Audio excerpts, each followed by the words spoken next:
Hello mga kapatid. Narito naman po ako dahil meron naman po tayong tatalakayin at pag-uusapan.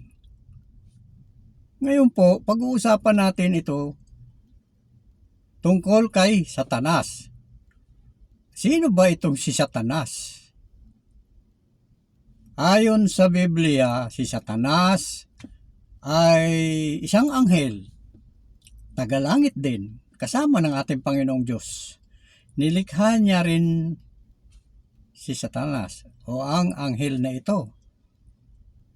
Sa makatuwid, isa siyang banal din dahil tagalangit siya eh.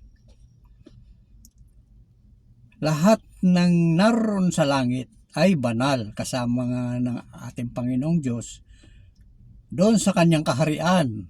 May kaharian ng Diyos. Siya ang pinuno, siyempre, siyang hari, siyang lumikha sa mga anghel doon. Ngayon, makapangyarihan din ang mga nilikha niyang anghel. Ang ating Panginoong Diyos ay sobrang makapangyarihan. So, naglikha rin siya ng mga anghel na makapangyarihan din. At ito nga, ayon sa nakasulat sa Biblia, yun ang sabi ng ating Panginoong Diyos. Salita ng Panginoong Diyos yung nakalagay sa Biblia eh. Siya ay nagrebelde o naghangad na palitan ang Diyos sa kanyang posisyon.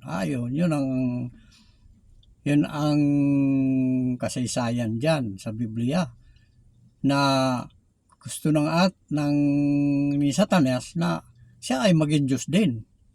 Hindi naman pwede yun dahil isa lang po siyang nilikha ng Panginoon.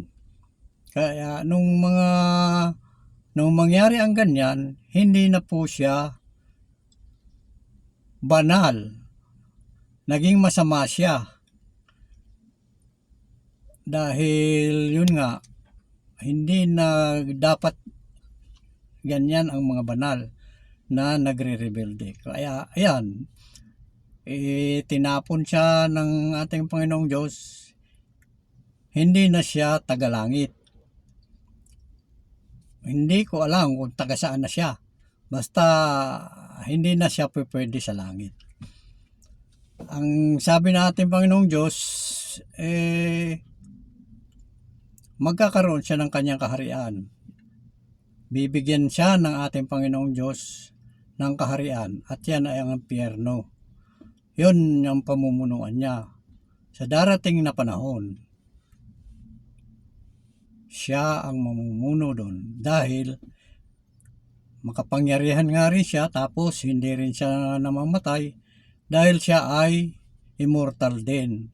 Ang mga anghel sa langit ay mga immortal yan, mga wala rin kamatayan sila. Kaya hindi rin pwedeng sabwatan sa kanya ang Panginoon dahil iba na ang kanilang mga kategorya. Ang ating Panginoong Diyos ay banal. Samantalang si Satanas, hindi na siya banal. Kaya naghahasik na siya ng kaguluhan. Hindi na pwedeng makabalik siya sa langit. Yun po, yan si Satanas. Hindi po siya pangit, maganda siya. Wala pong nilikha ang Diyos na pangit. Lalo na sa kalangitan. Yan po ang totoo. Yan lamang po. Sa mga susunod pang video, ang ating tatalakayin na naman. Maraming salamat sa panood ng aking video. Sana po ay mag-subscribe naman po kayo sa aking channel, Alpha and Omega. Comment, like, and share. Maraming salamat. Ingat. God bless po.